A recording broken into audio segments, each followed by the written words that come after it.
Good evening. I'd like to call the meeting to order, please. Ms. Campbell, would you call the roll for us? Mr. Hannigan. Here. Mr. Derman. Here. Mr. Loop. Here. Mr. Harrell. Mr. Nation. Here. Mr. Jeter. Here. Mrs. Seeley. Present. Mrs. Drucker. Here. Mr. Betancourt. Here. Mr. Womack. Here. Mr. Hersey. Mrs. Mullet. Mr. Kuzan. Here. Mrs. Belisario. She's ill. Mrs. Hines. Here. Thank you very much. Would you please rise for the invocation and pledge led by Mr. Womack? Let's bow our heads. Lord, we come before you humbly tonight, and we just ask you, Lord Jesus, that everything that we do be led by you. Let us show the love that we have for the children of this parish by the things that we do, the way we go about educating them, and let them know that we have their back and that we're always going to. We commit everything that we do and lay our hand to be guided by your infinite wisdom. In your precious holy name, amen. I pledge allegiance to the flag of the United States of America and to the republic for which it stands, one nation, under God, indivisible, with liberty and justice for all. Thank you, Mr. Womack. I appreciate that. And I'd like to welcome everyone to our September 7th, 2017 meeting for Human Resources and Education.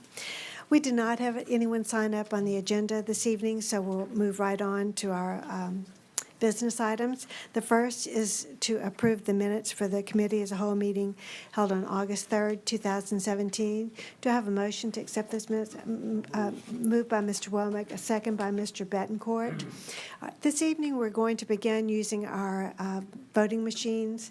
Board members, for every vote that we take in our committee meetings as well as our regular board meetings. So for the approval of the minutes, I'd ask you to cast your vote now, please.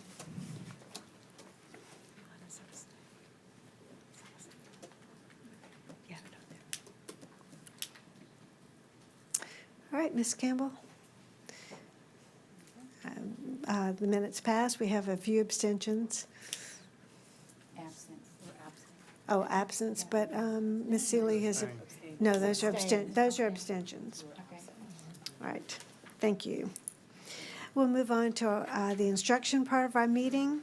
First report is a pre-K and kindergarten report, and we have Ms. Lane to give us that report.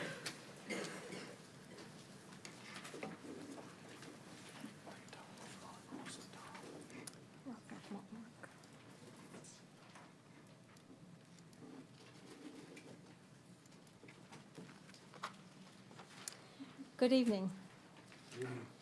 I'm here tonight to provide you an update on our high-quality pre-K programs and services that we provide here in St. Tammany Parish. Research shows that high-quality preschool programs provide an enormous boost that changes the lives of children forever. Quality makes a difference. Preschool provides experience and opportunities to support children so that they enter kindergarten ready to learn. The return on the dollar investment based on research from the Perry Preschool Project and the Abecedarian Study for investment in pre-K is a 10-to-1 to a 17-to-1 ratio. Our St. Tammany Parish Early Childhood Care and Education Community Network is thriving. We service children from birth to 5. You do have a flyer at your places with the list of all of the members of our networks. We started with 8 child care centers. We grew to 20. We grew to 32. We're now at 34 with 3 more centers applying for Type 3 licensing, and once they get that, they'll be part of our network. Each lead teacher in every classroom at a site that accepts publicly funded children receives 2 classroom assessment scoring system observations each year. That's classroom teachers of toddlers as well as preschool children. Right now, we currently have, our preschool staff currently has 499 visits scheduled. Once we get 3 more centers, we're sure we'll break that 500 mark. The observation assesses quality and ensures continued quality as it assesses emotional support, making sure that the climate in the classroom is one where children will thrive, positive and reassuring and supportive of our young children. It measures classroom organization, where children learn best in an organized classroom with routines that are clear and highly engaged in learning. It measures instructional support, and that is an environment where we help extend their thinking and promote higher order thinking skills and language for our young children. All at-risk children are provided a high-quality preschool program and have that opportunity in St. Tammany Parish Public Schools. Right now, as you can see by this slide, we have 120 children with an IEP who are serviced by itinerant teachers that go into homes, child care centers, Head Starts, and non-public schools. We have an additional 335 children with an IEP serviced in our public schools. We have 960 LA4 children serviced at this time, and we have 90 children serviced through HE and Title. That's a total of 1,505. Last year at this time, we were at 1,200. For placement in public school, the process abides by the law, which requires placement for all at-risk children, and that has to be our priority. At risk is determined by income. There is a three-step process to apply and to be placed in our public schools for preschool. Parents throughout the network use the online Chrysalis service, which provides them, once they put their name and address in, a list of any preschool opportunities for their children. All the sites are listed. Their home school for public schools listed, as well as the child care centers and the Head Starts are all listed. If they choose the public school system, they must do step 2, which is bring income documentation, and we have to verify their income because first we must qualify people for our program based on income. The third step is that they go to their schools to register and provide all the documentation needed.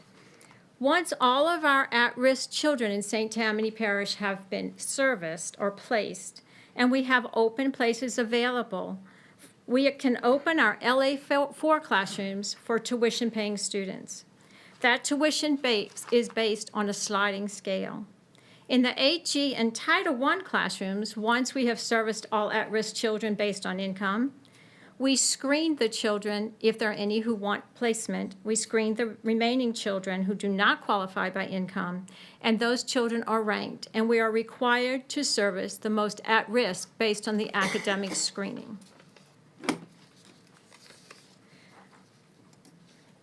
Our parents have great support through our online and our website here. They can click on how to sign your child up for preschool. Once they do that and get to the website, it actually explains to them the 3 different steps. They click right on and they get the application online.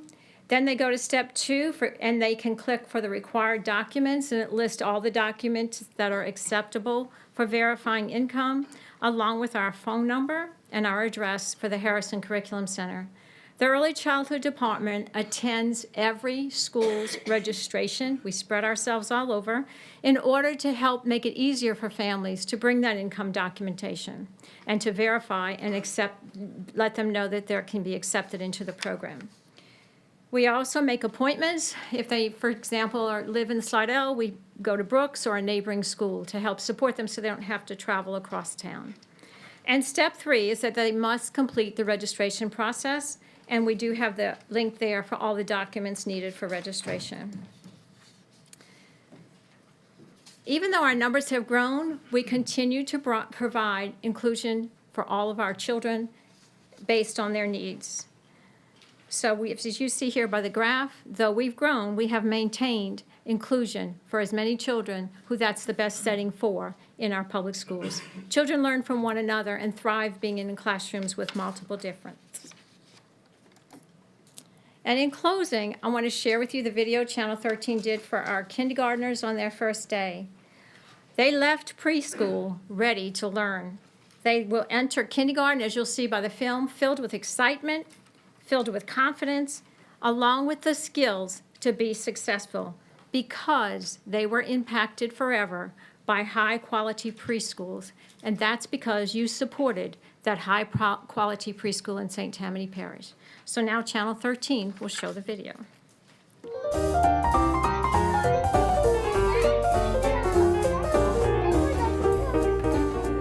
Welcome to kindergarten.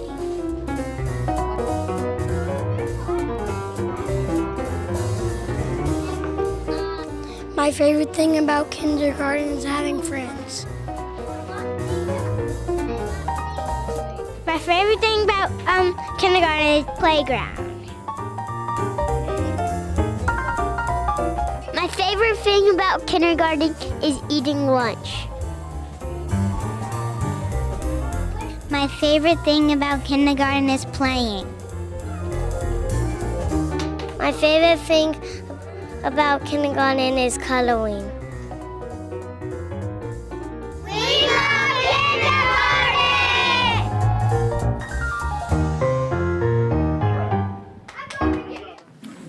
And that concludes the presentation. Are there any questions?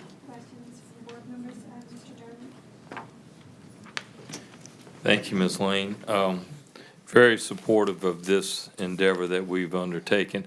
I just got a question in regarding are we tracking the students scores that have been participating in this program? In other words, like, we've been ongoing for 3 years now, so some of them have only had 1 year, but some have had 3 years. So I was just curious if we can identify the improvement those kids may have sustained by the time they get to kindergarten or first grade. Yes, I'd like to share with you, and I really only have one school on this. It's Brock Elementary, because we're still collecting the data from the others. But we do a screening for the Dibbles assessment.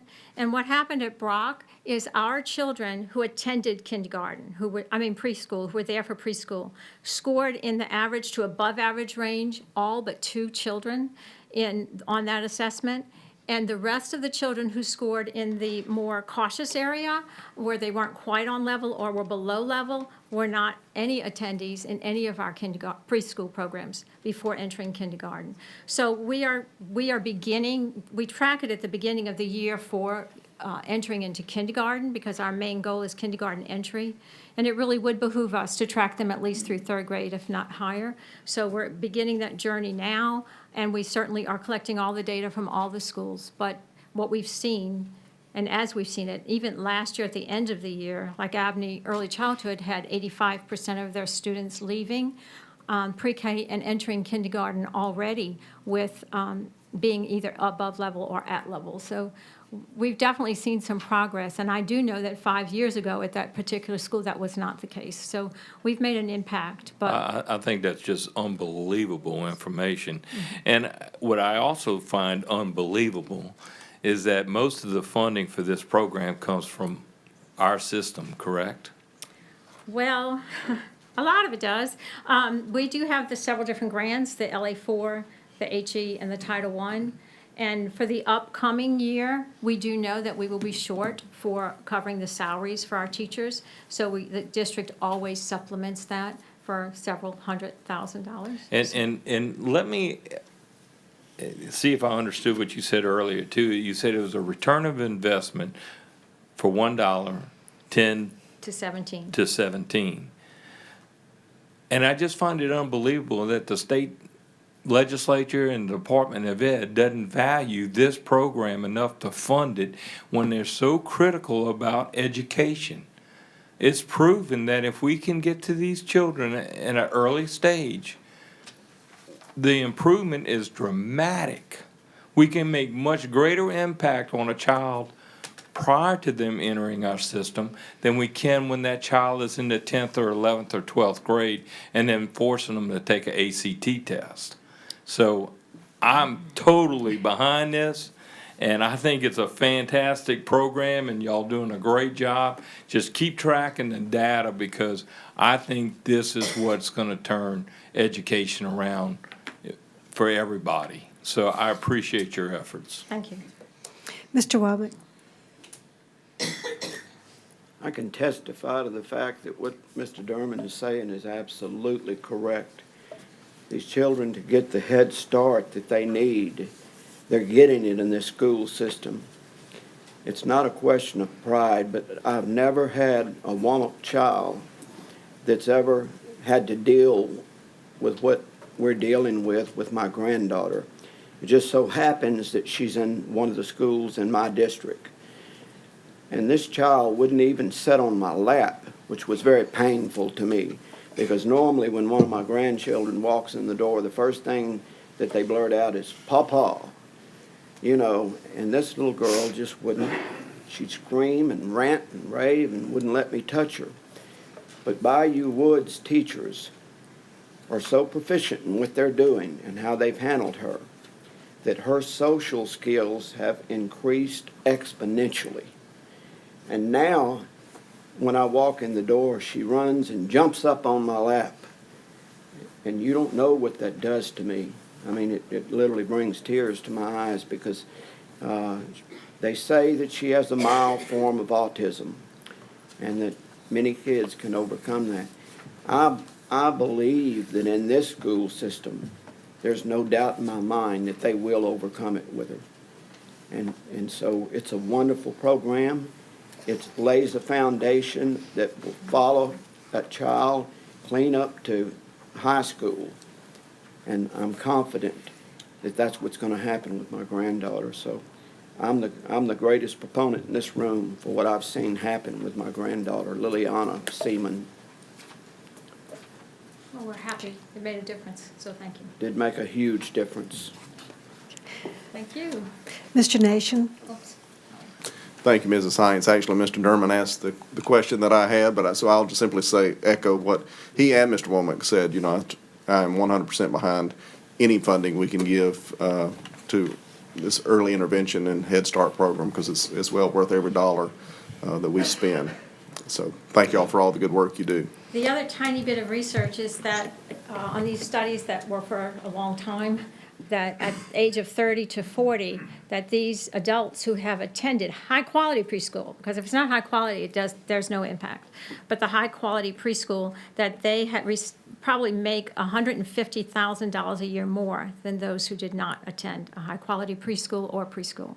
So it definitely impacts their lives for a long time. So I'm very happy to be a part of a system that supports children forever. So thank you very much. Thank you. And I only wish that my 13-year-old would get up in the morning like those kids do, say, I'm ready to go to Mandeville Junior High. You know? Mr. Kuzan? Yes, I have one question. Do we track the non-public school students also? We do we not have a method? track the academic, we only track those that come to our system that weren't in our public school system, pre-K programs. We don't have the data from the other systems. I can tell you that we do have the scores for the classroom assessment scoring system, evaluation of the program's quality, but we don't have children's information like that. Thank Okay? you. Thank you. Ms. Lane, Mullet?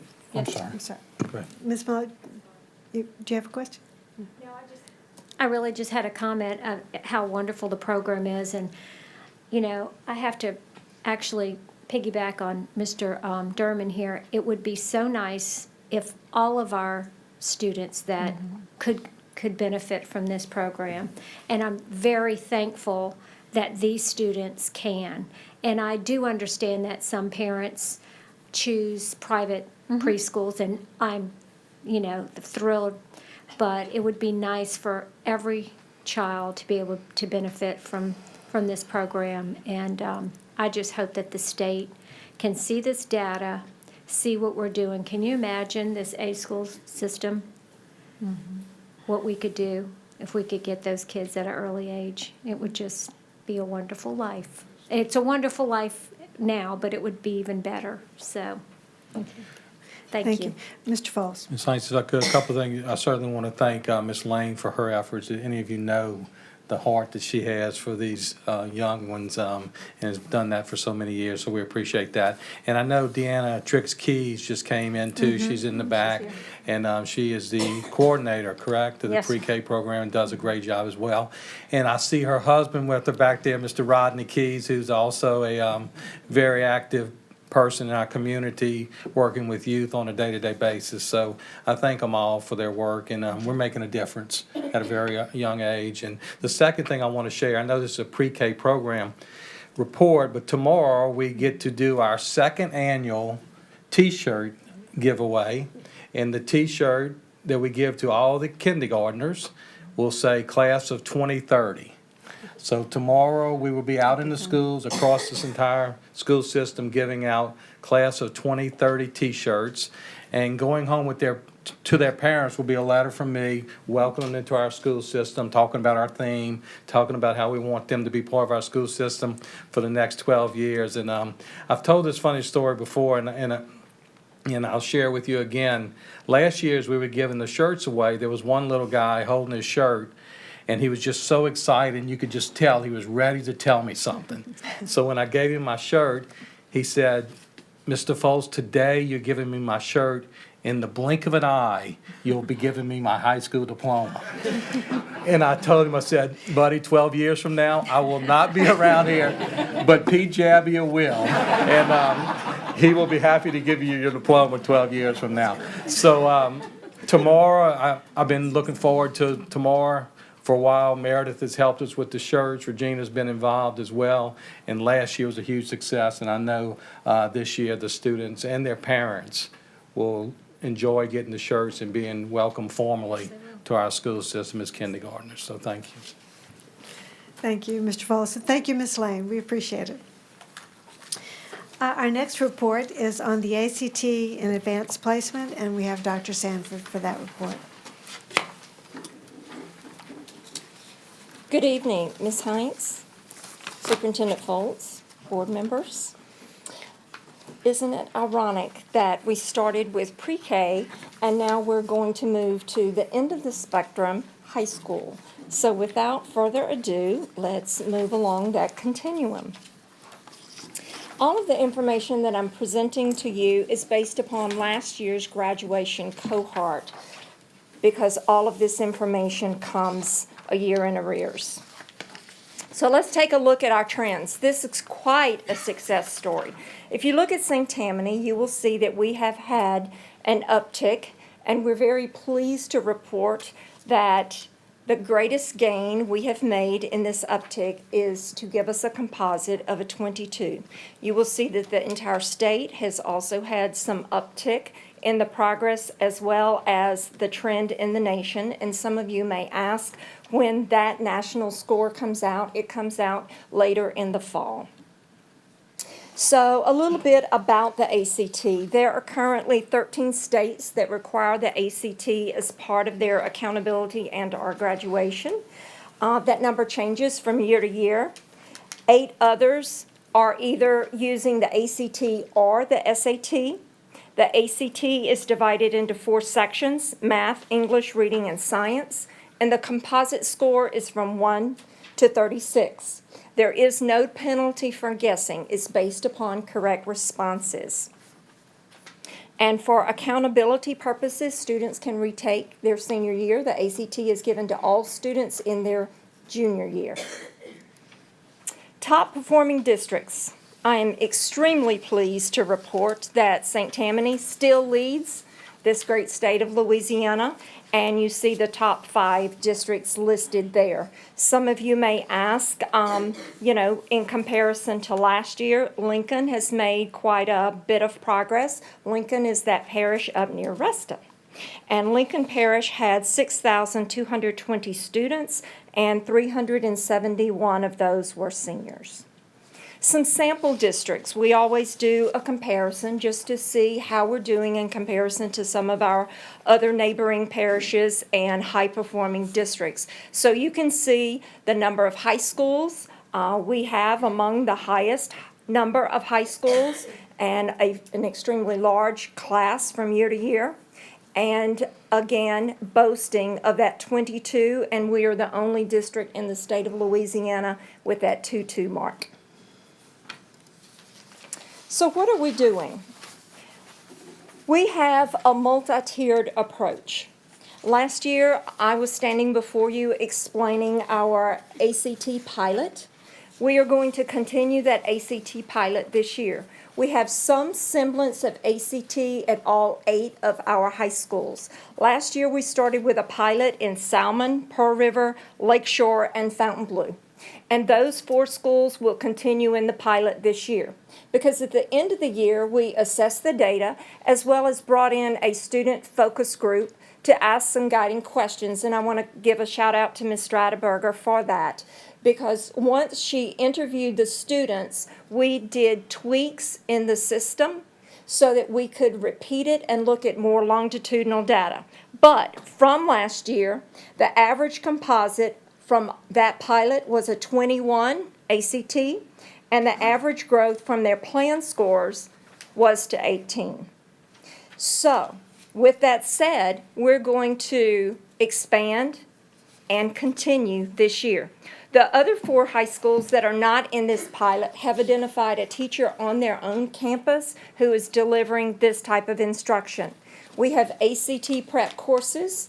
We do ACT boot camps on Saturdays, ACT practice test. The district provides ACT prep materials to our teachers. We host workshops. This year we have an ACT practice pre-test given to all sophomores. We have 2 practice ACT tests that we're distributing through Moodle, through our online platform. We are placing great emphasis on test-taking strategies as well as ensuring that all of our sophomores take this pre-ACT because it gives us great data. 1, it qualifies the student for dual enrollment, for TOPS Tech funding, and allows us to do an exploration with career readiness. And that's very valuable for developing the IGP, the Individual Graduation Plan for our students. So the ACT is given to all juniors, and for accountability purposes, that score has been 18. However, this year, with the new ESSA, Every Student Succeeds Act, that benchmark is moving to 21. The second phase that I would like to highlight tonight is our AP college program, our advanced placement. This program counts as 25% of the graduation index. So what else counts in this? An AP qualifying score of a 3 or higher, a CLEP score, which is the college level exam program, of greater than 50, dual enrollment in your TOPS Tech academic core classes, and either a basic or advanced credential industry-based certification. So let's look at some quick information on the AP exam. I'm calling this AP 101. The exam length is 2 to 3 hours. It's given in May. It's composed of 2 parts, multiple choice questions as well as free response questions. There are many resources that are online for our teachers as well as our students to prepare. The AP test is based upon correctness as well. There is no penalty for guessing. So what do we do to assist our teachers? We have teacher training in the summer. We do a rotation for a teacher who's teaching AP. Every 3 years, we require that they go back and get additional training or refresher courses. They have to submit a syllabus to the College Board for approval. They have to use the college-approved text, and we provide online resource support for our teachers. So what does an AP score of 3 or higher mean to the student? It means that a student could qualify for college-level credit. They could qualify for scholarship opportunities by having their transcript reviewed, or the student could be exempt from taking college-level introductory courses. All of this is money in the pocket of parents. Looking at this list, there are 38 courses that are available and offered for AP. Students in grades 9 through 12 take these courses. In St. Tammany Parish, students accessed or challenged 21 of these courses. Last year, for all students, not only just the graduating class, 1,197 exams were administered. The highest number was 407 for the English composition. All 8 high schools in St. Tammany Parish had students to challenge the exam. One thing that is of importance, you do not have to take the AP course to challenge the exam. So a student can independently study on his or her own time to challenge the test. So let's look at our numbers. You see the trend that the state has, and look at the trend that St. Tammany has. I am very pleased to report to you 787 tests were taken by a number of students in the senior class. Those students, 63% scored a 3 or higher. Now let's look at the highest percentages, the top 5. Zachary students had the highest percentage at 67.3%, St. Tammany at 63%. But you see that the total number of tests were much greater than almost all of the others combined. So with all of this said, this work does not just magically happen. It takes hard work. Our students, our teachers, our counselors, our administrators, our IT personnel, our curriculum specialists, our C&I supervisors, everyone works in collaboration for this achievement. And I would like to give a special shout out to Jan Latino and to Karen Ketty for helping us compile and track all this data and put together materials that are very beneficial to our students. Lastly, I would give a shout out to our parents for supporting their students and providing them the impetus and the resources for taking these challenges very seriously and benefiting St. Tammany Parish. At a later date, we're going to highlight our career technical. That will be a standalone presentation because it equally is important and deserves the same level of minutes as this report, which is the academic side. Questions? Dr. Sanford, I want to start out with a question for you. I'm curious, you said something about at the high schools that do not have the pilot program, Yes. that you identify a teacher. What will that teacher be doing? Will she be offering resources, or he or she be offering They resources? all have an ACT prep class embedded at their school, and it was either already existing or they had a teacher on staff who had the resources to teach that class. Okay, thank you very much. So all 8 high schools have a class. All right. Now, questions from board members. Any questions? Mr. Hennigan. Yes, thank you, Ms. Hines. Dr. Sanford, I noticed that it appears that some other school districts, more of a higher percentage of students take AP classes. Is there a reason for that? They have more offerings, or are they close to a university, or? You A know? wide variety of reasons, some of which are magnet programs that offer specialized courses. And it does require the appropriate training to offer that. We're trying to expand AP offerings in our That's right. district. We don't have magnet schools here. That does make a difference. When you Yes, can sir. aggregate that many kids at a school, you can offer those accelerated classes. Thank you. You're welcome. Mrs. Mullet? Thank you, Ms. Hines. This is a fabulous report. I am so very proud. And I don't mean to put a negative on us, but I do want to ask a couple of questions. Sure. I see we are at 22, and we are definitely higher than the state average. Yes. And I'm looking at the state average, 19.5, 19.2, 19.4, 19.5, 19.6. And I noticed in your report, you said the state is now going to bump up Yes. In accountability. in accountability. For the 100 points, so to speak. Right. A composite score of 21 will be the baseline. 21. 21.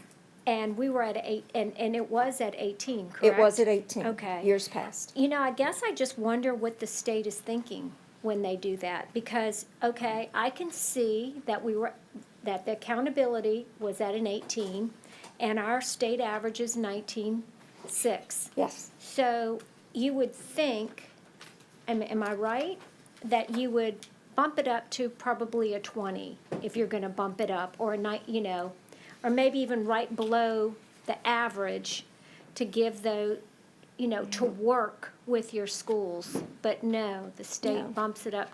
So you're telling me that any child now that takes the ACT that does not get a 21 will not get credit for In the it- accountability in accountability. formula. But they Yes. will still, on a college level, they could still go to a junior college. Absolutely. As long as they meet the admission criteria. An alternate to that, Mrs. Mullet, is the fact that work keys will substitute, and we are doing a diligent effort to identify the students in that 16 to 17, and now we'll have to bump that up higher in that range so that those students can be exposed and have the opportunity to take the work keys assessment, and that will substitute in accountability if they score a silver or higher, and that will bump up as well.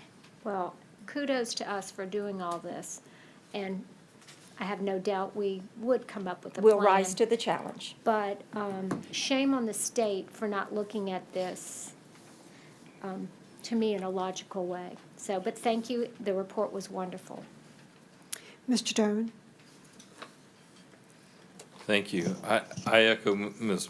Mullet's comments on everything. I mean, it's fabulous with our, as Mr. Foltz has said many times, so a lot of studies show that when your free and reduced population increases, sometimes you either have a stagnant ACT or decline, and yet we've maintained an increase on our ACT scores as well as having an increase in free and reduced. So, I mean, that's a monumental accomplishment in itself. And just to follow up on Ms. Mullet's conversation with you, the technical college and TOPS that they award, what is the baseline ACT score that is used? With varying levels, there are different breakdowns for TOPS, different types of scholarship dollars associated with each. So, it ranges from anywhere from 28 down to 20, I believe. Is that right, Ms. Strataberger? For North Shore Technical, for TOPS Tech Early Start, it's a 15. And to go to North Shore Technical, you don't have to have a qualifying ACT score because they have open enrollment at a 2-year college. Okay. So I guess that's kind of my point, is that we're basically saying that a child that would go and continue education from a high school and go to a technical college with a high enough ACT score, the state is now saying that you have to, as a high school, in order to get any credit, you have to score 21, but they're eligible for scholarships Skip and dollars, everything else yes. with much lower test scores Yes. that the state legislature is awarding them through our funding. Correct. Not through our funding, but through their State funding. funding, correct. So it seems ludicrous that somebody would set up such a program and not have to, you talk about accountability, let's hold somebody accountable for this. I mean, I'm just saying, how many kids score a 21 on an ACT? And some of them don't want to go to college. Yes, sir, and ACT, we know, is very closely linked to your preparation, your academic preparation. So there are 2 diploma tracks. However, ACT says that Algebra 1 is the foundation along with geometry. It used to be Algebra 2 was mostly correlated, but we've been told now it's more Algebra 1 and geometry-based. But when we go back, I'm gonna change gears and go back to the school performance score again. Okay. Because I'm kind of a slow learner, so I need this kind of explained back to me a little bit. But if we have a 0 for the school, the high school gets a 0 for a child that doesn't score at 21. Yes, Is sir. that correct? That is correct. I wonder how many people have been in school that when they got a 0 on a test, not an F, I'm talking about a 0, how hard that is to overcome. And now we're telling all of our public schools that if these children don't get that that's some kind of fair assessment? If they get a 20.9 on an ACT, the school gets a 0? And I'm not fussing at you, because I know understand. we're doing all our work to get it there, but I'm just simply saying the public needs to wake up. This is not designed to improve education, especially public education. If they wanted to do it, they would fund the programs that Ms. Lane was just out here talking about with early childhood to enhance education throughout the lifetime of a child. But no, what we want to do is penalize good public schools and teachers. And I'm ticked, I'll be honest with you. I appreciate what our teachers do. I appreciate what our administration does, and Mr. Foltz and everybody else. But I'm telling you, it's time to get the Department of Ed to wake up and actually represent public education for once. And the whole time that our superintendent has been there. It's a disgrace. Dr. Sanford, I just have a question about that. Sure. Each state turns in their Yes, ESSA their plan, ESSA plan. correct? Yes. And they set their own benchmark for the ACT. Correct. So are there And some any? states do not include ACT in their accountability formula. Okay. Louisiana has chosen to do that. All right, okay. Would there be any, federal ramifications for us not meeting that benchmark? The only ramification would be a lower test score. Okay. All right. Just wanted to get clarification on those 2 questions. Do we have any other questions from board members? Ms. Drucker? First, I want to congratulate you and your staff. This is wonderful, the results. I Hard wanna- work of our teachers and our students. Yes, I mean, it's a team effort, and so it has paid off with these results. My question is going back to what you presented. Yes. In regards to AP course list. Yes. Are all 38 classes available for every high school that we have here? That is the menu of selections, and based upon the qualifications of the teacher, the submission of this course syllabus, and meeting all of those guidelines, a school could choose from this menu. So it's really a school choice.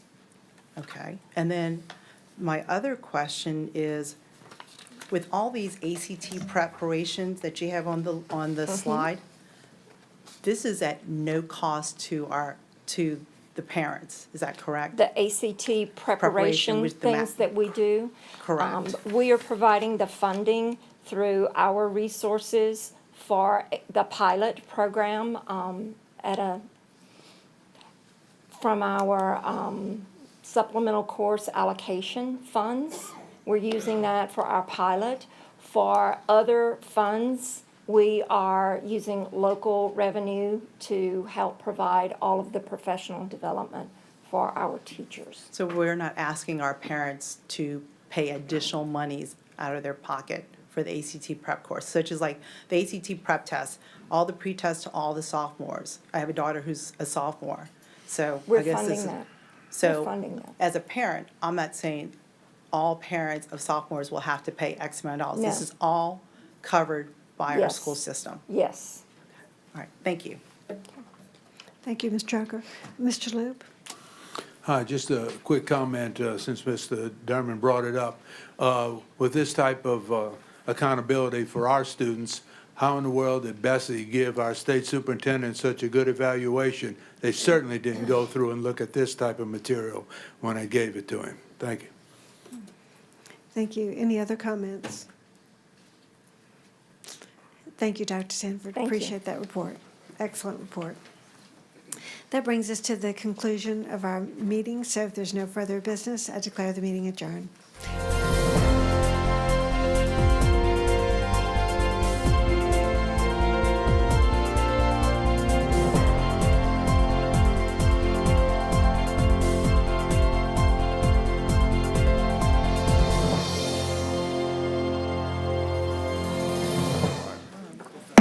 All right, ladies and gentlemen, we'll call this meeting of the Business Affairs Administrative Committee to order.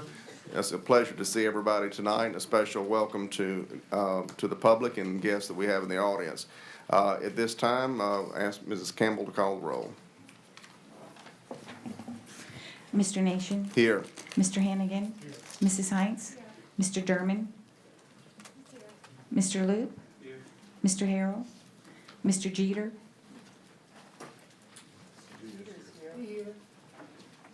Mrs. Seeley? Present. Mrs. Drucker? Here. Mr. Betancourt? Presently here. Mr. Womack? Mr. Hersey? Mrs. Mullet? Mr. Kuzan? Mrs. Bellisario? Okay. Thank you. As the invocation and pledge were said at the previous meeting, we'll dispense with those here. There are no persons requesting time on the agenda tonight. And as a reminder, as in our previous committee meeting, we will, from here on out, be voting electronically. So we begin with the approval of the minutes for the committee as a whole meeting held August 3rd, 2017. And do I have a motion to accept? Mrs. Seeley moves to accept. Mr. Womack seconds the motion. Any discussion or regarding the minutes? Not hearing any, please vote by electronic means.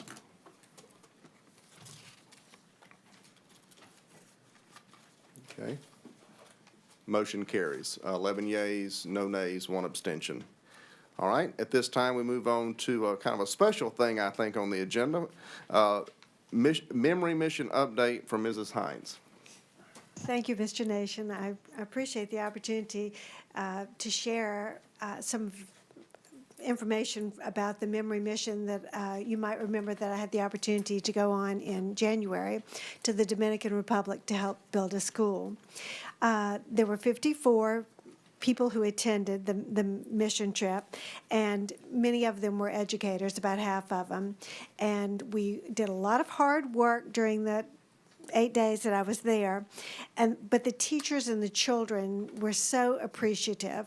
We literally built cinder block school building. The first floor had already been put up before we got there, and the children were attending a school across the street that was a 2-room cinder block building, but the bottom floor had 4 classrooms, and our task was to build the 4 upstairs classrooms.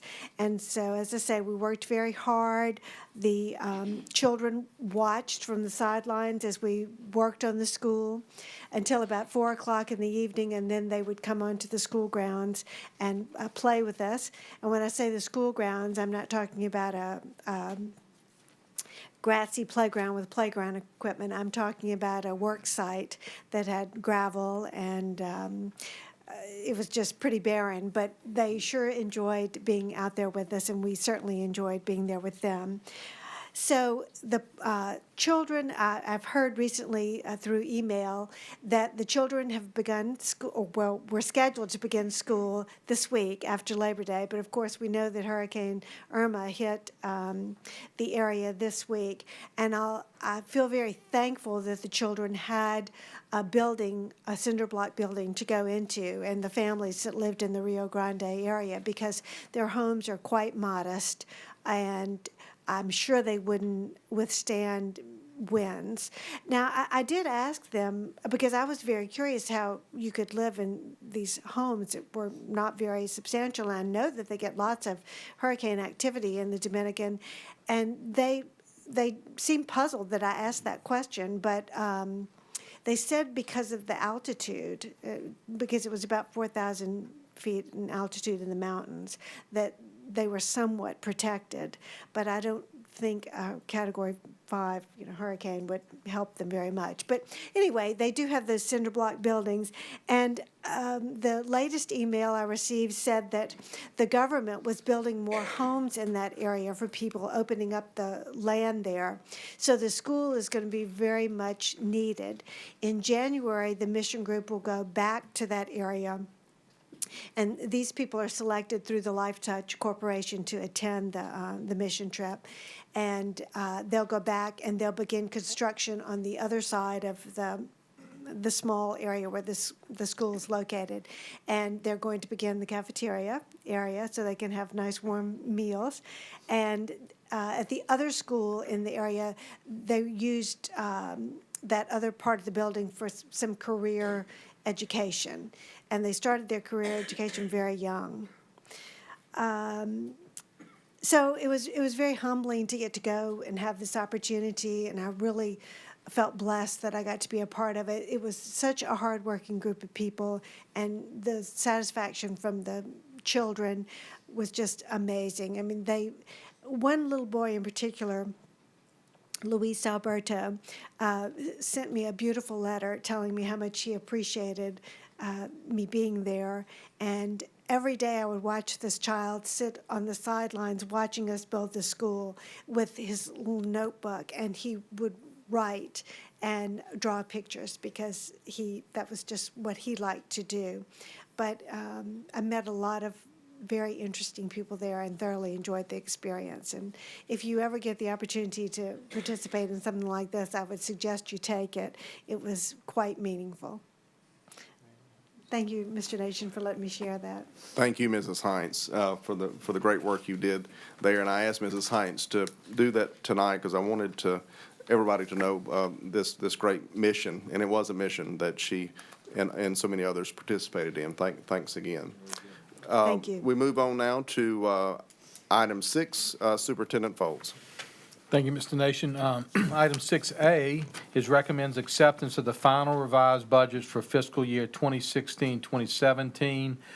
Ms. Prevost is here to answer any questions you may have about it. So this is the final from the previous fiscal year to close out that budget report. Okay.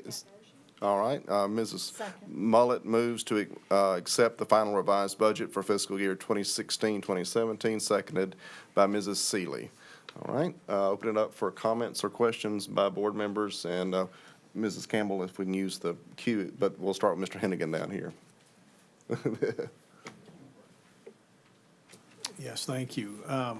I did notice on the central services that the communication costs went up considerably. Is that reoccurring every year? I know we have a fiber network, et cetera, or was that hardware?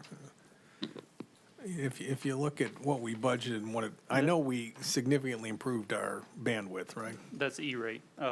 We installed a new wireless network, and a lot of that funding is from E-rate. Okay. And that's what the increase is. Okay, and it's not reoccurring? No. All right, good, thank you.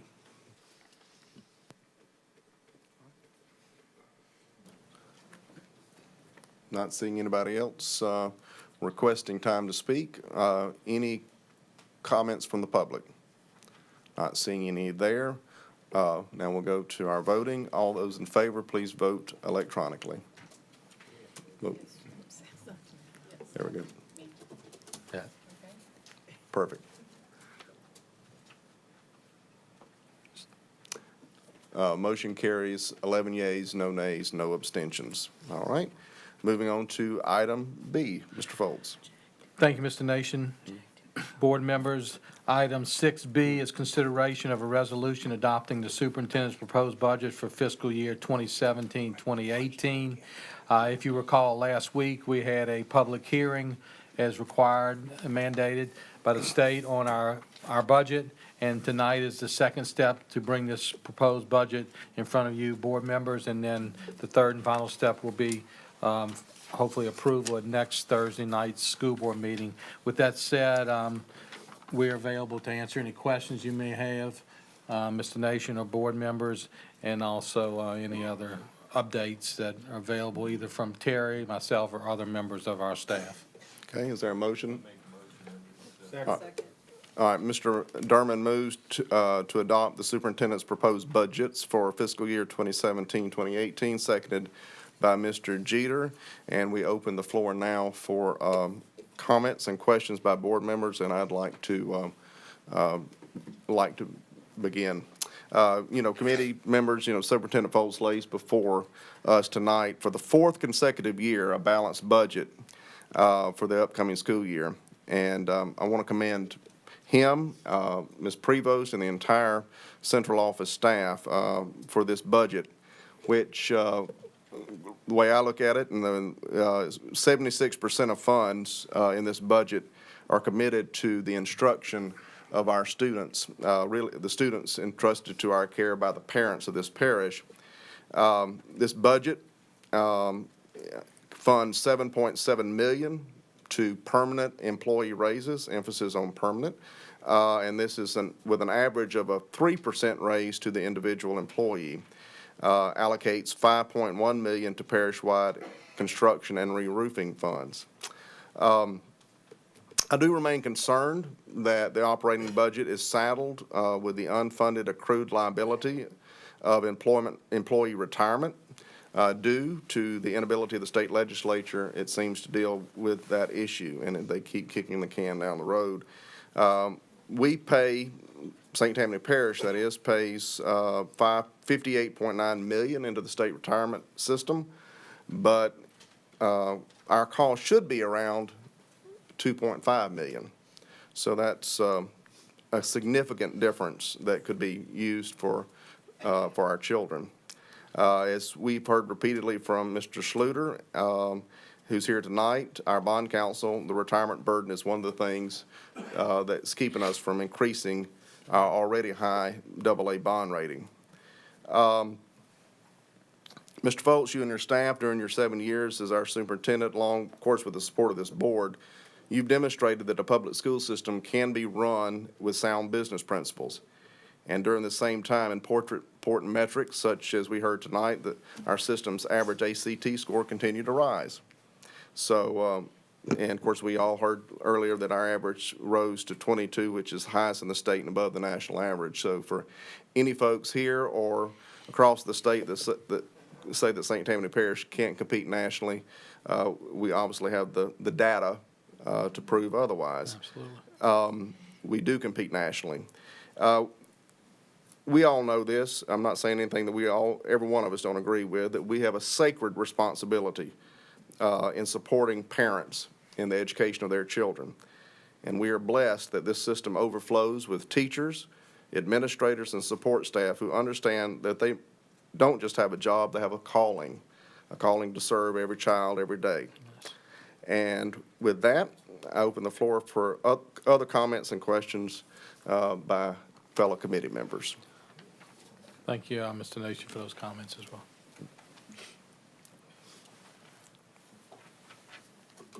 All right, Mr. Derman is up first. Thank you, And Mr. we'll take Nation. the operating budget, just in terms of order. So let's take the operating budget first, just to keep some order. So so Mr. Derman. Well, my question kind of is a general question when Sure. it comes to the funding. And I know that last couple of years, just because of the state legislature issues that they've had with their finances, that we've actually been, I guess, shrunk, as far as what our proceeds are from the state. And so much of this budget that's being made up, we've had a swing in our participation from local funding, from state funding. So the percentage has become more of a burden on local revenues to replace what the state is no longer supplying. We increased some revenues from the state because we increased student population. So, and we get paid based per student numbers. So it's quite obvious that if you have an increase in students, you should get more money. But the percentage of the money that we're getting is actually decreasing, correct? That's correct. That was an easy answer, wasn't it? It's 49% local versus 51% state. And that's Okay. about a 1% drop And years ago, it used to be kind of like even higher. I mean, it was like Yes. 55, 56 to 40-something. That's correct. So now it's starting to shrink. Closer. And so these last 3 or 4 years and the stagnant increases is becoming more and more of a local burden. And then with the formula that the MFP has, it's also based on our parishes' Local but revenues. our affluency, if that's a term that I would use. It's called the wealth factor. As Local that wealth rises factor. locally, your state percentage goes down. So your state funding that, goes down. that works in a negative for us. That's correct. So I guess what I'm saying is that for us to produce a balanced budget, increase the services that we're providing to our students, in this current budget, supply a salary increase to our employees that hadn't had one in, well, they've had different types of stipends and increases, but I mean, this is a salary structured to their actual retirement, and the whole way their salary is actually calculated, it's not a stipend. So a large percentage of that money is having to come from my local revenues. Is that correct, Mr. Foltz? Would you want to answer that, or? That's correct. Y'all got easy answers. But I just think it's important that everybody understands that the burden of running the school system is being shifted more and more to the local revenue system. In other words, because they don't pay anything for our buildings, correct? That's correct. So for all of our schools and all of the infrastructure that we have to pay for that. And that's through our millages, basically. That's correct. Construction as well as upkeep of facilities. Correct. So, I mean, and that's not calculated into our general operation budget. That's a different fund, correct?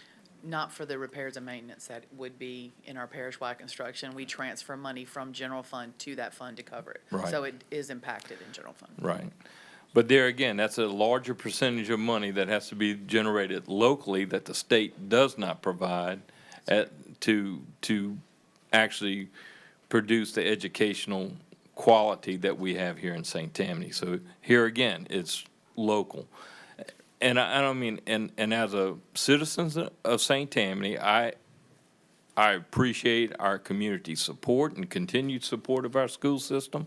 I appreciate our employees and their support and the hard work that they put in. And it's a balancing act from a board to try and make sure that we do the best for everybody, our students, our employees, and our community. So I applaud the superintendent for this budget that's being put before us here tonight. I think it accomplishes all of those three things. And like he says, it's every child, every day, and that's something different and looks different for each child. It's not the same thing. We're not a cookie cutter. Right. And I think that is important, that we maintain what we do because we do it the best. And again, I want to thank everybody involved because I think this was a great effort to put together a program that can sustain itself, because we're not in the business to go out and do a one-time funding with temporary money. That's a reoccurring expense that we're going to have to find something to do it next year. So I applaud everybody in the administration for coming up with a plan. Thank you. Thank you, Mr. Durham. Thank you, Mr. Durman. Next up, Mr. Kuzan. How much of an effect does charters have on our system, or is there an effect? Charter schools. Yeah, the various charter schools, online schools, they receive about 1.9 million from our state funding. It's a deduction from our funding that goes to them. So they get state funding and local funding, and the local part comes from the parish that the child lives in, that attends those schools. Okay, done, Mr. Kuzan. Okay, thank you, Mr. Kuzan. Mrs. Hines. Thank you, Mr. Nation. I just wanted to say that we're receiving the budget. We've looked at the process during August and September, and now we'll accept the budget. But I appreciate the fact that the administration tracks the budget and we give updates throughout the year. I think that's very helpful for us to know where we are in the budgeting process and how things are going for us. And I do appreciate those updates during the year. And I think that's a good point, Mrs. Heinz. I think I mentioned this last year. I didn't say it tonight, but this budget, this budget is discussed weekly, and probably daily, but at least weekly, throughout the school year, whether in a staff meeting, whether with community members, whether with teacher organizations, whether with our administrators. So you're exactly correct that it is very fluid and very moving, and the only way we can present a budget like this, as Mr. Dermott explained, is to make sure that we stay on top of it year-round, for sure. And I appreciate the fact that you keep the board and the public informed on that. Thank you. Thank you, Mrs. Hines. Mr. Betancourt. Thank you. Yeah, I think it's a great budget, and we're doing great things for our kids. But I wanted to touch a little bit on what Mr. Derman was talking about, and I hope, I'm a taxpayer, and I don't look at this as a burden. I realize the people in Baton Rouge, the legislators, we say it's like the gang that couldn't shoot straight. These people just keep kicking cans down the road. They don't want to solve problems. They seem to be afraid, and it's about the same thing in Washington, D.C. But here in St. Tammany, our taxpayers and our parents, and it started quite a few years ago, they value education. They see what we're capable of doing for their children. And so I think a lot of parents, a lot of taxpayers look at this more as an investment into the future of our parish, their children, their education, and just the future in general. And so I know probably for some people it may be a bit of a burden, but I hope everybody doesn't look at it that way. We need to get some better legislators in Baton Rouge to do a better job. But here in St. Tammany, this whole community values education, and we're doing a great job of doing the best we can to give our students every opportunity to succeed. And our parents and taxpayers should be patted on the back for that. We appreciate their support. Absolutely. Thank you. Absolutely. Thank you, Mr. Betancourt. Any other questions or comments on the operating budget? And then any other, of course, this is one of, actually several budgets we have. Is there any comments or questions on the budgets regarding special revenue funds, capital project funds, or the debt service funds? Okay. All right. Any comments from the public? Please join us. I believe this is Mrs. Green, but I'll let you introduce yourself if you don't, but welcome. Good evening, board members, Mr. Foles. I stand here tonight and I ask that you do approve this budget. This budget means a lot to the employees of St. Tammany Parish School System. There's a pay raise that's in this budget. For a lot of people, it means that extra money to do just a little bit more than they were able to do before. We have the custodians who truly appreciate this pay raise. I've been out into the schools and I've heard what they've said. Everybody is for this pay raise, so that's very important. Not only is the pay raise important in the budget, but the fact that we do have money for books. That's part of this. It's not always about pay. It's all those other things that we put into the pot also to make this district the district that it is. And on behalf of the St. Tammany Federation of Teachers and School Employees, we ask that you do approve this budget. Thank you. Thank you, Mrs. Green. All right. Not seeing any other comments from members of the public. At this time, I'll call the question. Of course, remember we are voting electronically. So if you'll vote now.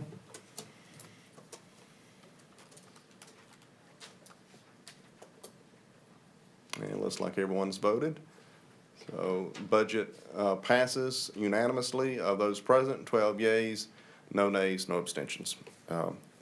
Thank you all. All right. If I could, Mr. Nation, let me Sure. thank Ms. Prevost and her staff for the work that goes into this budget. And then also want to say a special thank you to the board members. I mean, we can't have a theme that says together St. Tammany Parish Public Schools without all of us being together, whether it be Ms. Green and the employees, whether it be our central office staff, and certainly without our school board members and the community. So it is together St. Tammany Parish, and I think you see a proposed budget that represents all those, and I'm proud of the budget and the work that we've done to get that to you. So I thank you for your support. Thank you, Mr. Foltz. Moving on now to item 7, consideration of a superintendent's recommendation regarding bond issue package, and we'll go to Mr. Jabbia. Thank you, Mr. Nation, members of the board. We're asking for consideration of superintendent's recommendation that the March 2008 bond issue package be revised to allow the $25 million plus for a new advanced studies high school to be redirected to help address the critical growth needs at Madisonville Elementary School and Mandeville High School.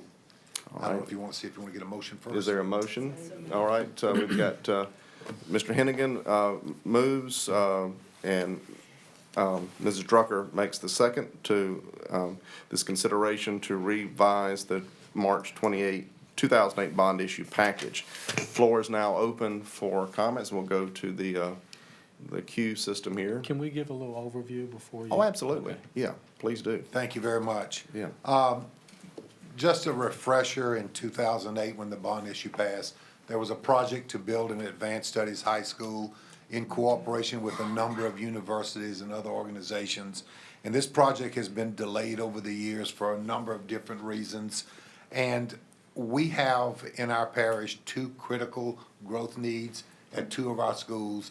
And we feel as a staff that this is the best use of this money at this time.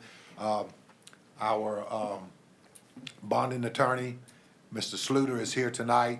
He's advised us that this can be done by a vote of the board to redirect these funds. We've done this in the past with other bond issues, and we're asking your approval for this tonight so that we can get started as soon as possible addressing the growth needs at those 2 schools. Okay. Thank you, Mr. Jabbia. All right, going back to the board up here, and I believe I saw Mr. Betancourt's name first. Mr. Betancourt.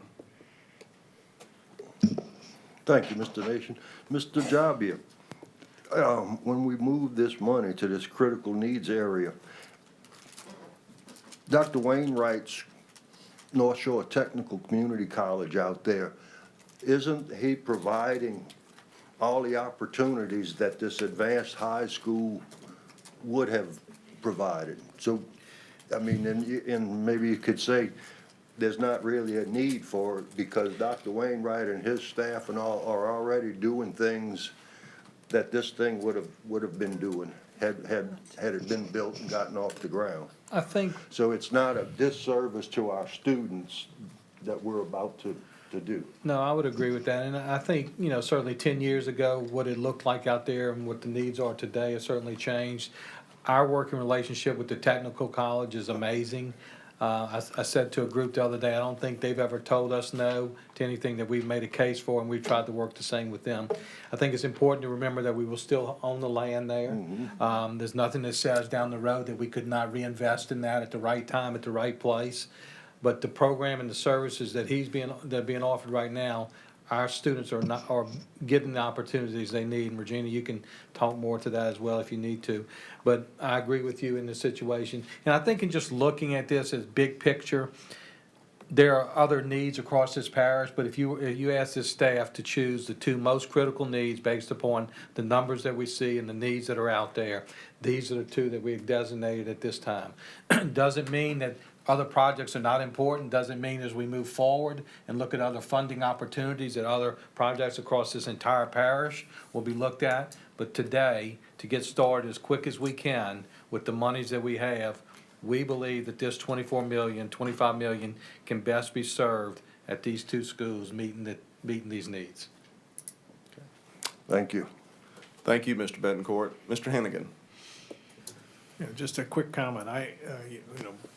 Essentially, the growth in the western side of the parish exceeded our expectations by a significant amount, and I would certainly appreciate the board's support of this. It's where we need it, and we would do the same for any part of the parish, and I'm hoping you all feel the same way.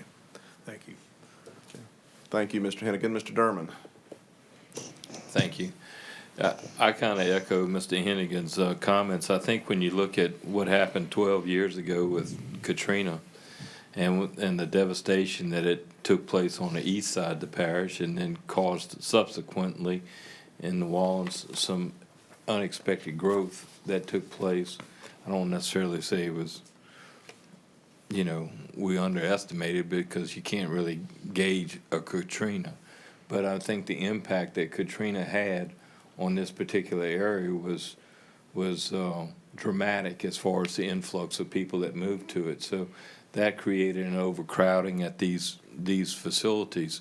I mean, just to ask a question of Mr. Jabby or Mr. Foles, when we're rededicating these funds to these locations, but yet we're still in the process of determining exactly what we deem to be necessary and critical at this point, and then move forward with that at another board meeting. Yes, sir. And we would come back to you that tonight we're just asking permission to plan with Cameron, with the principals, with our own staff, with this amount of monies that we have, and to meet these needs as best as we can. Then we would come back to you. You're going to see another motion next that we're going to ask you to use the same architectural firms because we believe that has some cost savings involved as well as certainly time saving, and that's been our past practice as well. So all that goes together. So tonight we're asking permission just to get the ball rolling really fast so that we can meet this need ASAP. Right, and I fully support that. So I like I'm saying, I just wanted to clarify that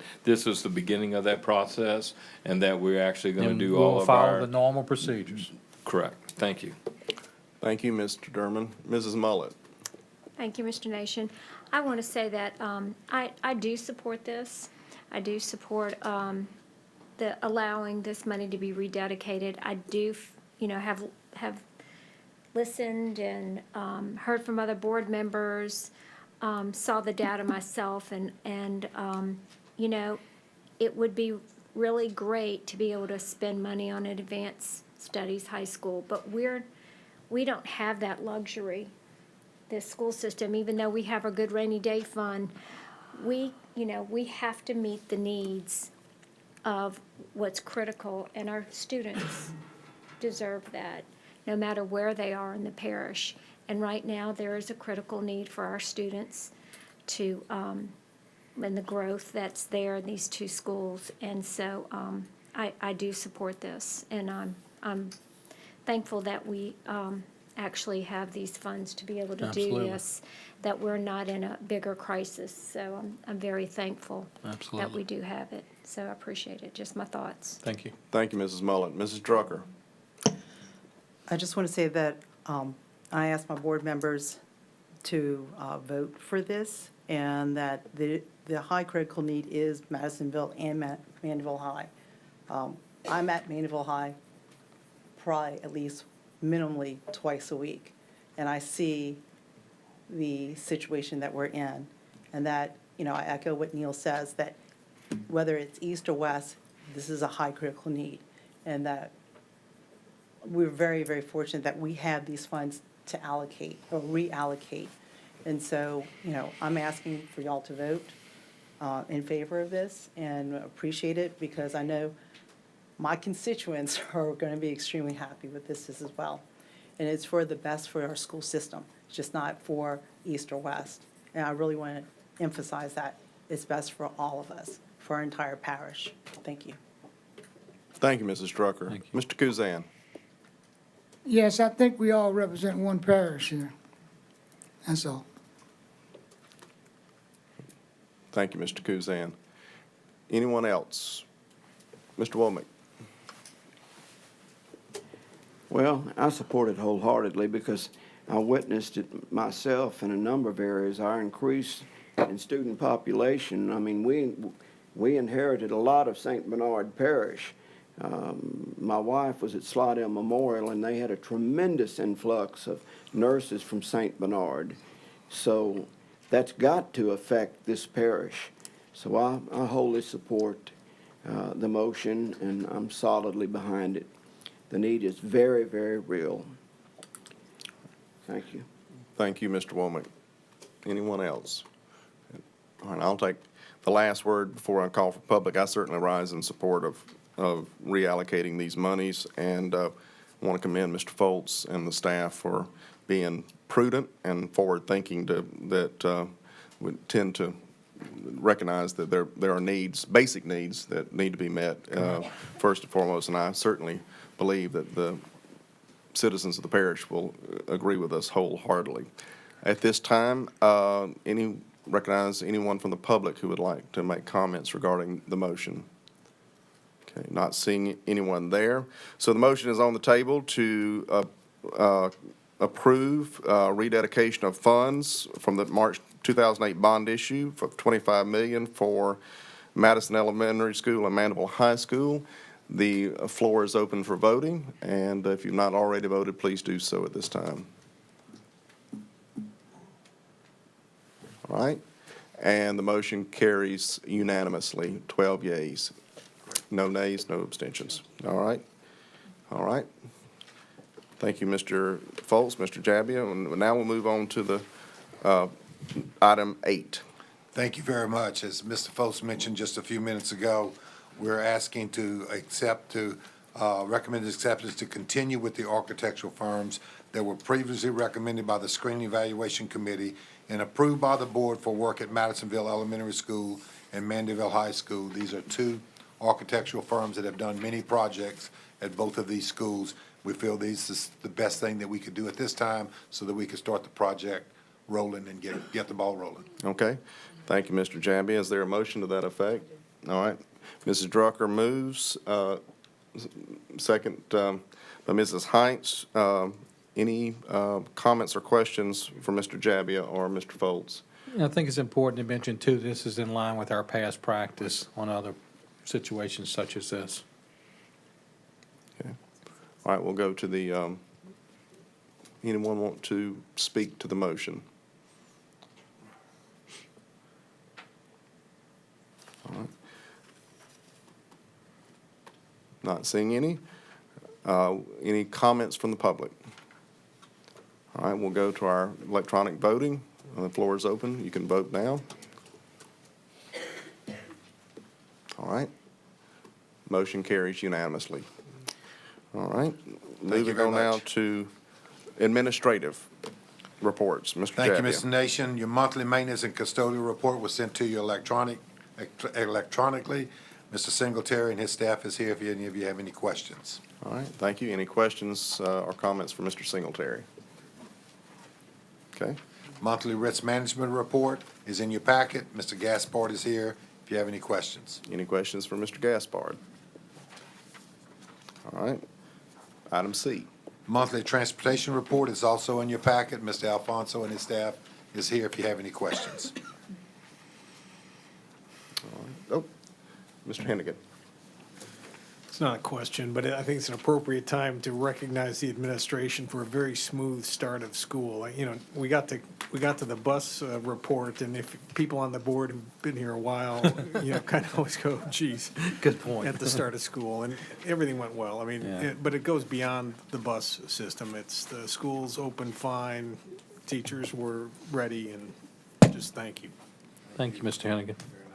Thank you, Mr. Hennigan. Anyone else? Any questions for Mrs. Drucker? Just want to give some kudos to Mr. Alfonso. Thank you so much. I had a little issue in my district, and everything was handled very, very well. Actually, I had parents that actually apologized and gave us kudos.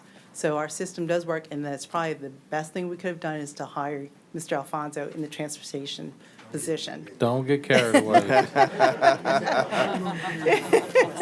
I was with you there for a while, and you got carried away with yourself. But it was a much-needed position to fill, so thank you very much. Thank you, Mrs. Drucker. Mrs. Seeley. Thank you, Mr. Nation. This is directed to Mr. Alfonso. I would like to ask approximately how many substitute drivers do you have trained now? We just had a class of 24. We have 46. We'll be around 60 when this is done. That's a good number. Thank you. All right. And Mr. Alfonso, while you're still up there, how are the radio system working? Very well. It's working very Cool. well. All you gotta do is turn that thing on in the morning. You can tell it works. Right. Very It's good. working very well. All right. Since he's up at the podium, anything else for Mr. Alfonso? All right. Thank you. You're welcome. Appreciate it. All right. Moving on now to construction, Ms. Tipton, and you're about to get a little bit busier with what we've done tonight. So. Yes, sir. Thank you. Item 1 is consideration of bids for alteration of historic Bayou Lacombe Rural Museum, which is located at Bayou Lacombe Middle School, St. Tammany Parish School Board Project Number P0090. And tonight we are recommending acceptance of the lowest responsive and responsible base bid submitted by JAC Construction of South Louisiana, LLC, in the amount of $328,268 for this project. Okay. Is there a motion? I move. Mr. Jeter moves. Mrs. Seeley seconds. Floor is now open for questions or comments regarding the motion.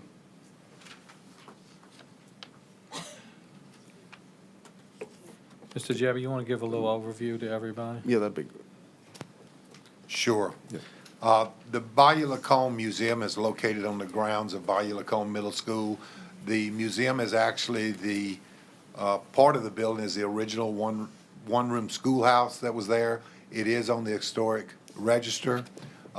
There's a group of citizens in Lacombe that are really looking to move this project forward and to increase what they do for the community in our school system by offering field trips, et cetera. There's a lot of artifacts from Bayou Lacombe. This is very, very important to the Bayou Lacombe community, and I know to Mr. Jeter and his constituents, and it's something that we think that we ought to move forward on. Okay. And this was board approved, this partnership?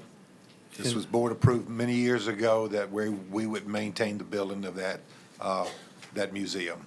The building does belong to us. Right. Thank you, Mr. Jabbia, for those comments. I think Mr. Derman was up. Mr. Derman.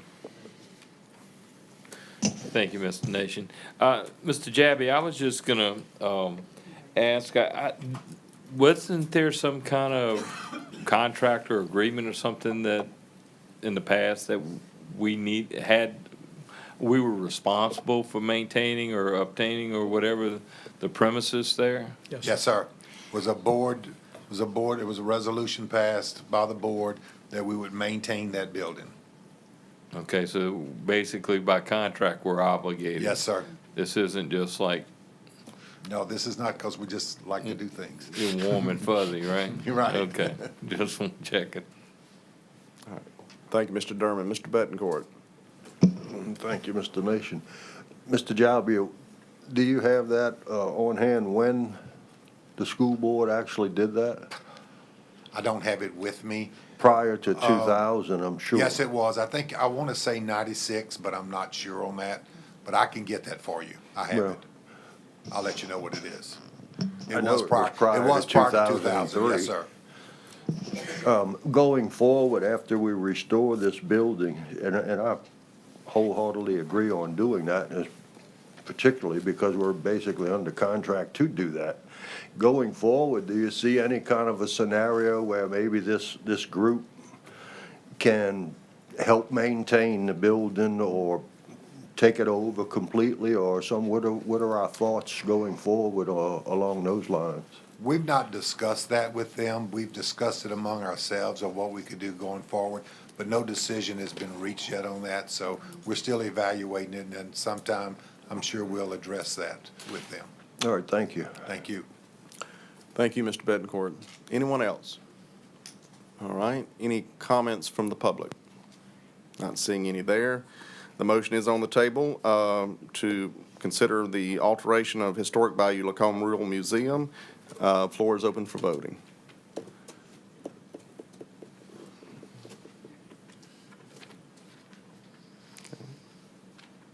And motion carries unanimously. All right, item 2, Mrs. Tipton. Yes, sir. Consideration of bids for Lancaster Elementary School first floor build-out, St. Tammany Parish School Board Project Number 1701. Tonight at your desk, there are the bid tabulations from the bids that we received on August 31st for this project. We are recommending acceptance of the lowest responsive and responsible base bid submitted by Vocal McWilliams Construction, LLC, in the amount of $1,673,000 for the first floor build-out at Lancaster Elementary School. Okay, is there a motion? Mrs. Drucker moves. Is there a second? Mrs. Heinz seconds. Floor is now open for comments or questions by board members. Mr. Kuz, Mr. Foles, anything else you want to add? Okay. No, sir. All right. Mr. Kuzan. You just can't wait for that next agenda item. You just so can't wait for that next item. All right, Mr. Betancourt. All right, we're done with that guy. Yeah. I wanted to ask Ms. Tipton, what did we budget for this project? The architect's estimate was $1,873,000. All right, great. Thank you. Okay. Mrs. Heinz. Ms. Tipton, would you refresh my memory on who did the other part of the building?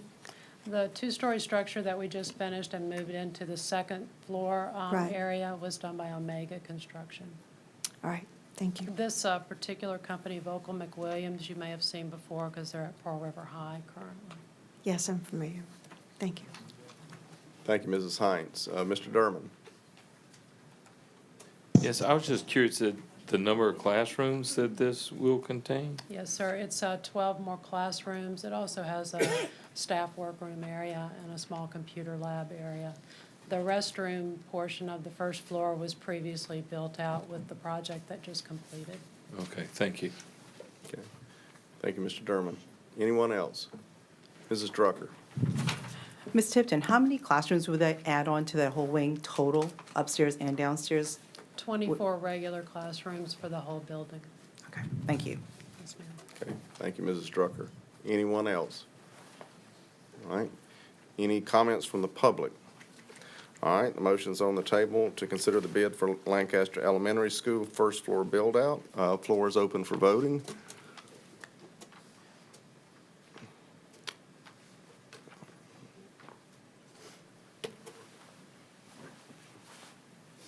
Okay, and motion carries unanimously, 12 yeas, no nays, no abstentions. All right.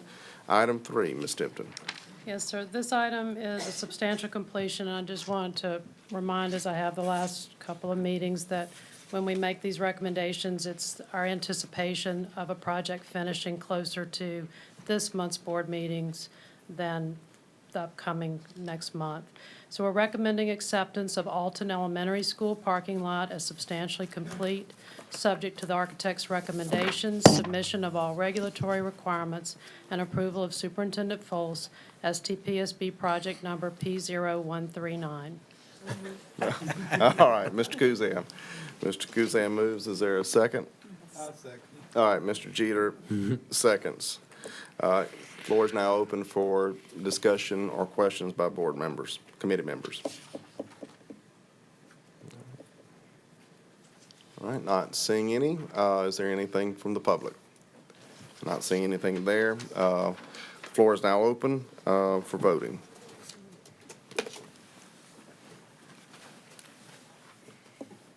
And the motion carries 12 yeas, no nays, no abstentions. All right. And finally, your monthly construction report. Yes, sir. The weather is finally giving us a break on our projects. The base course of asphalt was being laid today at Alton Elementary, and the contractor has the landscaping and the final wearing course of asphalt going in place in the next week, weather permitting. Punch list items are being completed at Lancaster Elementary, Clearwood Junior, and Boyette Junior. Grade beams have been poured for the pupil appraisal building project. The contractor is demobilizing and final inspections for the gym restrooms are scheduled for Carolyn Park Middle School. Masonry work is progressing in the new entry hallway and locker room at Slaughter High. At Pearl River High School, the entry paving is being poured and formed, and the new entry to the gym is being built. Work in the locker rooms and restrooms are progressing, and the new school entry and mall walls are being finished. At Mayfield Elementary, interior wall finishes are progressing and exterior sidewalks have been placed. Many trades are on site and continue to progress at Fontainebleau Junior High. A fire marshal inspection occurred for the 300 and 400 wing for Fontainebleau Junior, and other inspections are being scheduled. The 50 wing is progressing as well. The HVAC unit is being set, and final finishes will begin as soon as the building is climatized at Abney Elementary Library renovation. And at Mandeville Junior High, transition into the renovated 200 wing occurred this week, and the 100 wing renovation will begin next week. I'll be glad to answer any questions. All right, floor is now open for any questions for Ms. Tipton. Mr. Foles? No, sir. Okay. All right. Thank you, Ms. Tipton. Thank you. Now we move on to our last section on the agenda, Business Affairs, Mrs. Prevost. Item A, to consider and take action with respect to adopting a resolution recognizing the final form and execution of the bond purchase agreement in connection with the issuance and sale of 25 million general obligation school bonds, Series 2017, of St. Tammany Parish-wide School District Number 12 of the Parish of St. Tammany, State of Louisiana, and providing for other matters in connection therewith. Okay. Mr. Grant Sluter of Foley and Judell is here to answer any questions you may have. Okay, and committee members, there's a resolution in our desk tonight, and of course, we'll suspend with the reading of this very lengthy resolution as we do, unless there's objection otherwise. Is there a motion to this, to do this? So moved. All right, Mr. Derman moves. I believe I heard Mrs. Drucker seconds. And Mr. Schluter, welcome. And I want to give my personal thanks, and I think I can speak for the committee members for lots of things, but most importantly, you've been here and your colleague an hour and 41 minutes just for this one item. I mean, we've all been here, but you've been here just for this one item. So we've learned a lot, though.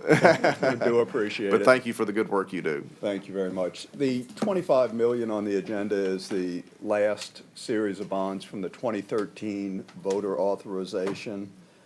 Those bonds have been successfully priced by the underwriter, Raymond James. Stephanie Ferry is present and will be available to answer any questions you have on the pricing of the bond issue.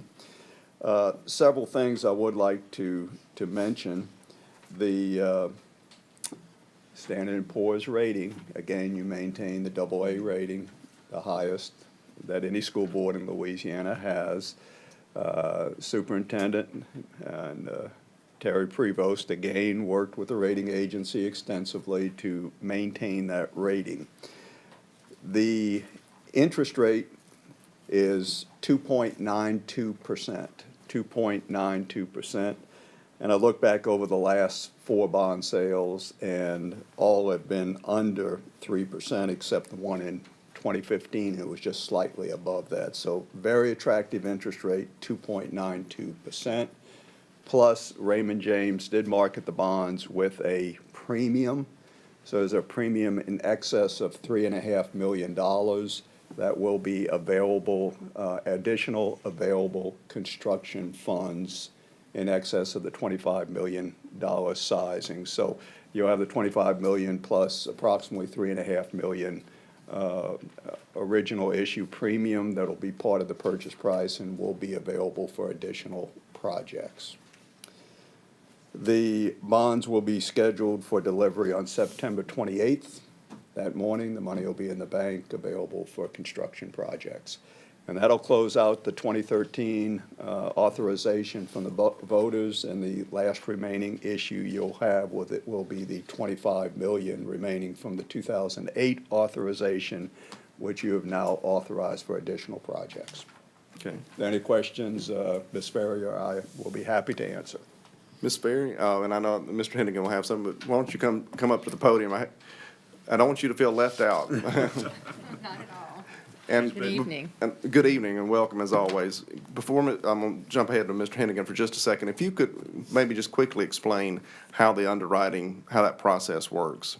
Sure. What we do is the week before we expect to go to sale, we will take a look at what the market looks like, how many issues are coming the next week to make sure we don't have too much competition. Our underwriting desk will coordinate with the sales force to take indications of interest of people who are interested in looking at the issue, and they will formulate what we call a scale that shows the interest rates that they expect to put on those bonds from the very first maturity down to the final maturity. And we distribute schedules that reflect that information to the entire working group that includes the administration and get their feedback on that information. And if everyone is comfortable with what we've presented, we will then go into the market on the expected date of sale. And that typically starts around between 8 and 9 in the morning. It'll run for about an hour and a half. And at that point, we'll take orders from all interested investors. And then we will come back to you with our bid to underwrite that reflects the levels that we're going to buy those bonds, and that includes all bonds that we've sold as well as any bonds that we take into inventory and then sell over the next few days. And the rate that Grant mentioned, the 2.92, reflects the sort of weighted average of all of those interest rates on those bonds on the date of that sale. Okay, and The timing actually worked really well because with Hurricane Harvey heading into the Gulf, we had some sales that were postponed because of that. So you beat that into the market. Who's a typical buyer for these types of bonds? It depends on the term. In some cases, that's a retail buyer, particularly given your very high rating. People in this area tend to have higher wealth levels. And so you will have some retail interest, but that typically does not make up more than about 10% of an issue. The vast majority of the rest of the issue is sold to institutional buyers, and we call those by size Tier 1, 2, 3, or 4. Tier 1 being the largest institutional investors across the country, the mutual funds that you're aware of, also insurance companies, property casualty companies, and those Tier 2, 3, 4 are the smaller, more regional companies that you'll see in the state and in the southeast region. Gotcha. And these are tax exempt, right? That's correct. Right. Okay. Thank you, Ms. Ferry. And I believe I saw Mr. Hennigan, his hand go up. And the floor is now open. Yeah, we noticed the high premium that came with these bonds. And I assume that your desk sets the interest rates based on what people want and to get the best price, huh? The 5% in the future. That's correct. Is there any discussion, if we're gonna get a premium that's this big in the future, if interest rates stay this depressed, maybe we go to the market and ask for 22 million, you know what I mean? Because what we've wound up doing is getting more money. Do we need it? Will we spend it? Because we don't make any money on excess funds that sit in the bank to speak of, right? So, you don't want to overbuy. I'm just curious if this is the pattern that will continue, that we ask for less, if you're going to get a premium, that's all. It's certainly something that can be discussed. And I think Yeah. every time we have that discussion, certainly we don't just blanket it out there. So we do have that discussion with them as we go forward. And as Mr. Hennigan said, I think we certainly need to do that as we move forward in any future. And that can change. Premium bonds are attractive now, but that's not always been the case over the years. So it can shift from time to time, particularly when we're having multiple issues from a bond election over a number of years. Also, there has to be a need for the funds and the application of those funds, including the premium, to meet IRS regulations requiring that you expend substantially all of the issue, including the premium, within the 3-year required period. Thank you, Mr. Hennigan. I believe I saw Mr. Womack's name on the board.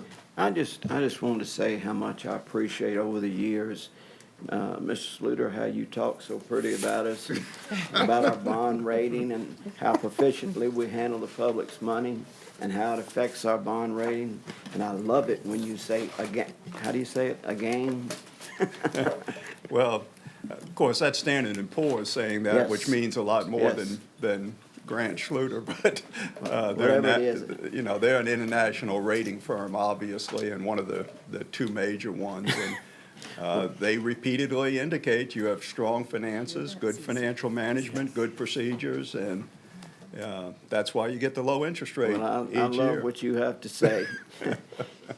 It says that we're doing a good job as a school system, and saves the public money, and we have a great bond rating as a result of it, so everything's just lovely. It's copacetic. Thank you, Mr. Womack. Not seeing any other names up on the board. Any comments from the public? Okay, all those in favor, vote by electronic means. Almost did it the old-fashioned way there. Sorry about that. All right, motion carries unanimously, 12 yeas, no nays, no abstentions. All right, thank you, Mr. Schluter Thank you. and Ms. Ferry. Appreciate your time tonight again. All right, item B, Mrs. Prevost. Yes, the monthly purchasing report is in your packets, and Mr. Stevens is here to answer any questions you may have. Okay, any questions for Mrs. Stevens? Yes. Oh, there we go, Mr. Bettencourt. Thank you, Mr. Nation. Ms. Prevost, just two things out of curiosity.